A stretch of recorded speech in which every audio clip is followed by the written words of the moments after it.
All right, let's fold the magazine box. Take a regular 8.5 by 11 piece of paper. Hold it so that it's in portrait orientation. This would be landscape. This is portrait. So start with the portrait orientation and do a hot dog fold.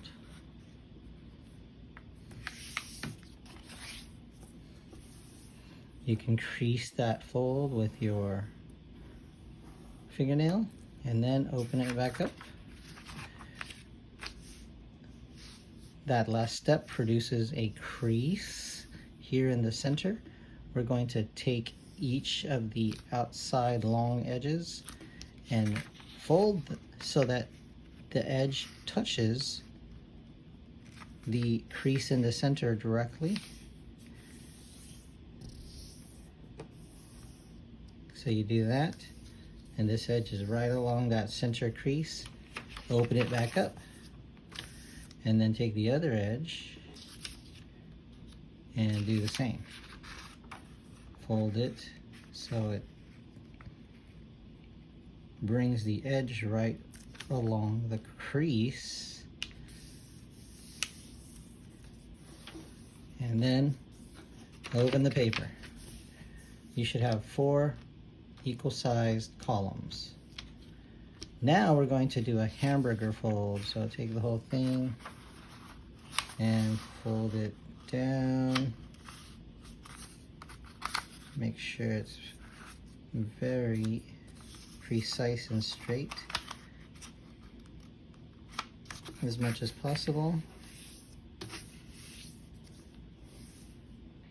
And then notice how the edges match all along the outside, and then open it back up, and that produces this horizontal crease.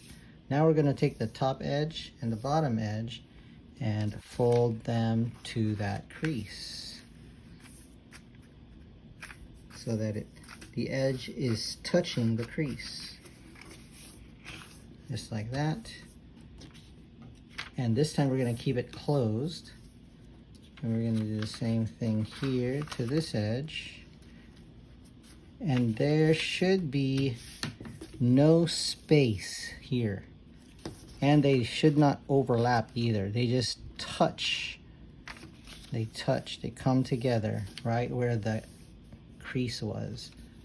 So if you open it up, you see the crease right here, and then these two edges touch that crease. Okay. Now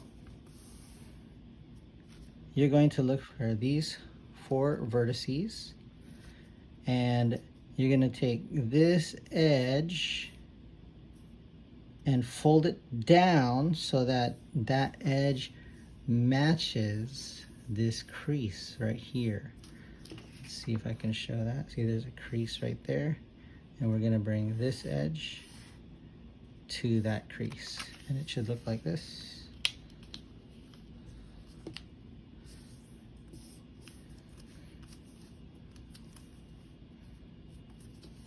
Okay, and you should notice that there's a little part of the paper left over here.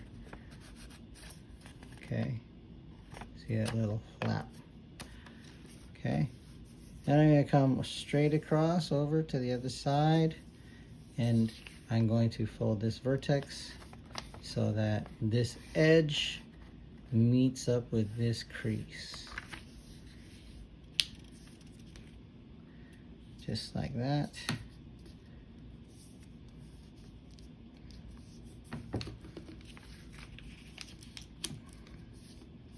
A little bit more.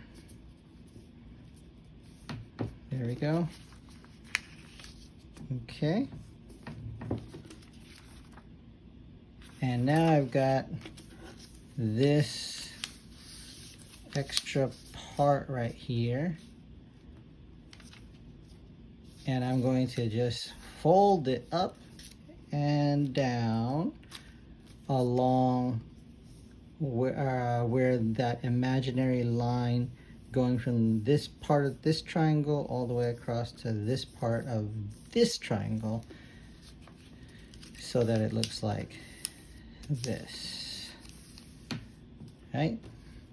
And it's a consistent long rectangle all the way across. You see, this is a rectangle all the way across now. Now I'm going to turn this around and do the same thing to this side. And over here.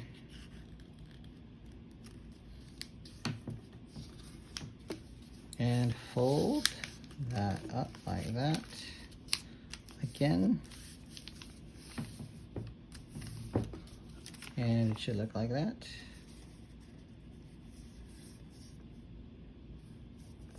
And there's a pocket here and a pocket here. And now I'm just going to reach underneath and lift from the inside of those pockets until my box forms. Right? But I have to pinch this part right here and this part right here in order to make the box stand up properly. Just like that. And then you kind of just push those edges in a little because they're trying to pop out, you see, but if you push them in, then they will stay. So that's how you make the box. It looks like this all the way around. Okay, that's it.